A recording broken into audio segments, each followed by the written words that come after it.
नमस्कार, मी अण्णासाहेब दराडे.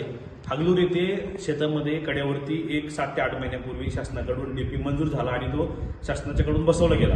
पण तो डीपी चालू करण्यासाठी भोसले वायरमन यांनी शेतकऱ्याकडून त्यांनी सांगितलं की कांबळे साहेबांना 50,000 रुपये द्यावे लागतील, त्याच्याशिवाय तो चालू होणार नाही. शेतकऱ्यांनी 3-3 हजार रुपये वर्गणी करून अशा 17 शेतकऱ्यांनी एकूण 50,000 रुपये कांबळे साहेबांसाठी आणि भोसले म्हणले की 1,000 रुपये मला द्या, असे 51,000 रुपये भोसले यांच्याकडे बारोळी येथील हॉटेलमध्ये घेऊन भोसले यांनी शेतकऱ्यांच्याकडनं 51,000 रुपये घेतले. त्याच्यानंतरही आजपर्यंत डीपी चालू झाला नाही. त्यानंतरही ते वारंवार विनंती करत राहिले, डीपी चालू झाला नाही. भोसले बदली होऊन गेले, त्यांच्या ठिकाणी पटेल हे वायरमॅन नवीन आले. त्यांच्याकडेही शेतकरी वारंवार विनंती करत होते, पण ते म्हणले की जोपर्यंत कांबळे सर आम्हाला सांगणार नाहीत तोपर्यंत आम्ही डीपी चालू करू शकत नाही.